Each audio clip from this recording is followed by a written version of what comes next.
안녕하세요. 뉴스와 사람들입니다. 국힘에서 쫓겨난 한동훈이 토크 콘서트를 여는데 한병도 원내대표는 다음과 같이 비판했습니다. 해괴한 한동훈식 등급제 유료 정치. 한동훈 전 국민의힘 대표가 토크 콘서트를 열면서 좌석 등급을 나누어 R석은 79,000원, S석은 69,000원, A석은 45,000원을 받겠다고 합니다. 자신을 더 가까이서 보려면 돈을 더 내라는 겁니다. 지지자를 좌석 등급으로 매기는 난생 처음 보는 해괴한 정치입니다. 국민을 향해야 할 정치가 장사로 전락했습니다. 한 전 대표가 예고한 고액의 좌석 등급제 토크 콘서트는 지지자들의 주머니를 털어 정치 자금을 마련해 보려는 티켓 장사입니다. 한 전 대표 측은 수익이 영원이라며 법망을 피하려 합니다. 흑자면 정치자금법 위반, 적자면 공직선거법 위반에 해당할 수 있습니다. 국민을 관객으로 정치의 가격 등급을 매기는 이 오만한 정치 비즈니스를 당장 중단하고 자중하십시오. 자, 그러자 한동훈은 집권여당 원내대표가 제명당한 야당 정치인의 토크 콘서트에 대해 관심이 참 많습니다. 이미 밝혔듯이 저는 이번 토크 콘서트에서 어떤 명목으로든 단 1원도 가져가지 않는데 비즈니스니 장사니 정치자금이니 하는 말이 가당키냐 하냐고 받아치지요. 이에 대해 김현정 원내대변인은 다음과 같이 논평했습니다. 공당의 대표까지 지낸 인물이 개인의 재기를 위해 정치를 수익 모델로 편절시킨 천박한 행태에 참담함을 금할 수 없습니다. 한 전 대표가 입에 달고 살던 동료 시민은 결국 티켓을 사주는 유료 고객이었습니까? 한 전 대표는 이번 행사를 수익 영원이라는 궤변으로 법망을 피하려 하지만 이는 도리어 본인의 발목을 잡는 꼴입니다. 선거 출마 예정자 신분에서 흑자면 정치자금법 위반이고 적자면 선거법상 기부행위 제한 위반 소지가 높습니다.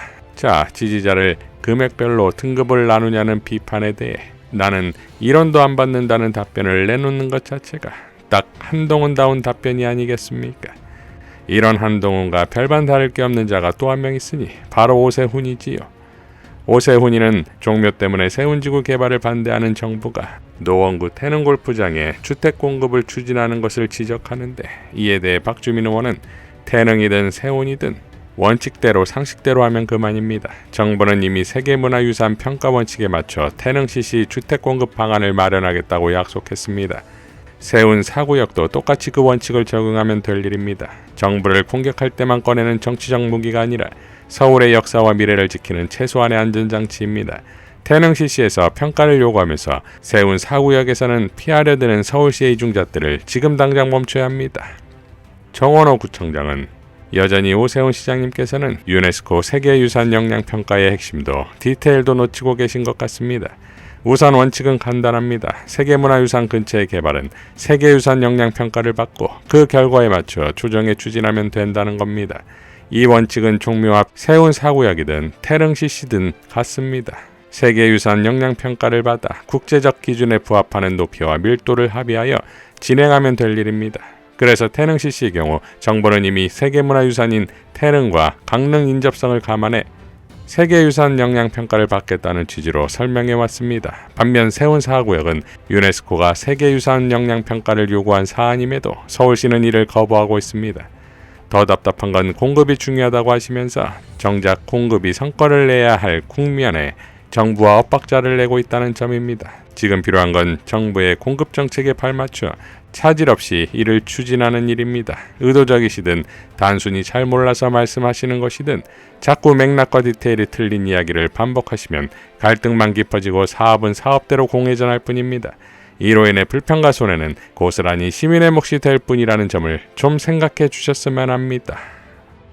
자, 이러니 오세훈과 비교도 안 될 민주당의 강력한 서울시장 후보들이 아닙니까?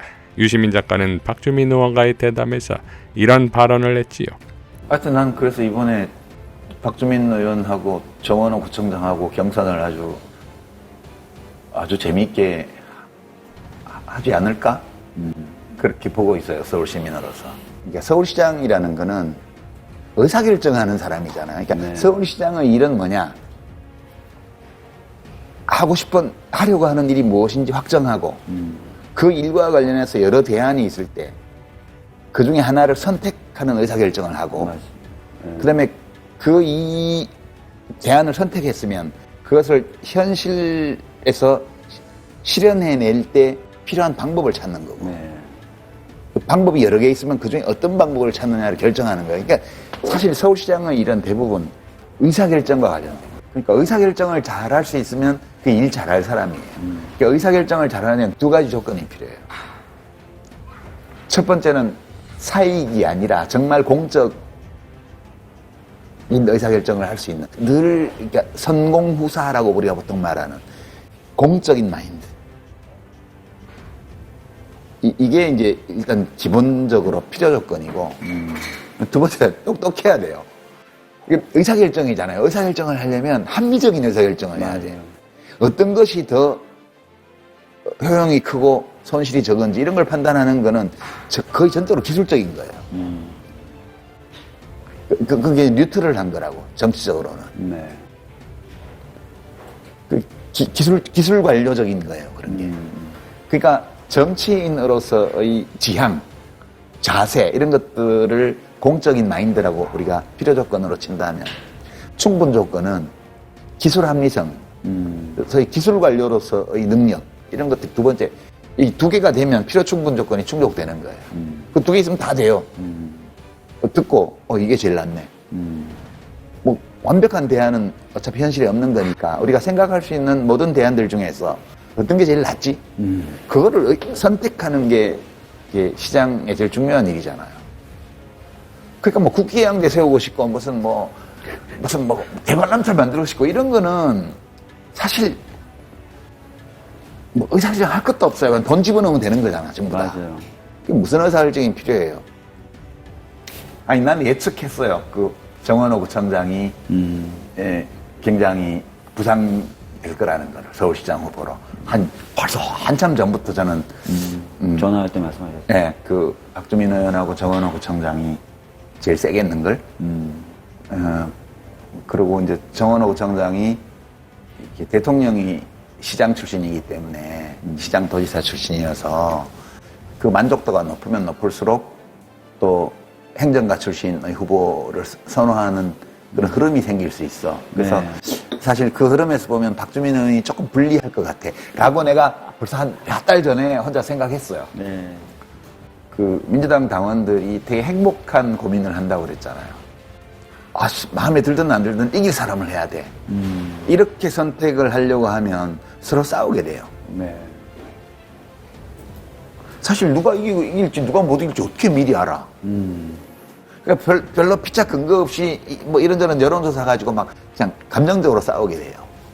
사실 이번 경우는 누가 더 잘할 것 같아?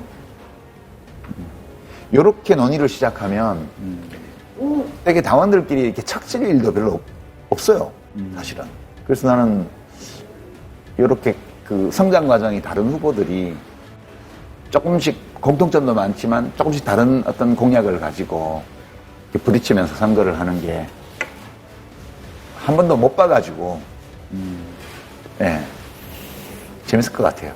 이번 지사는 20년 이상 집권론의 시작이 되어야 할 것입니다. 이상 뉴스와 사람들이었습니다. 시청해 주셔서 감사드립니다.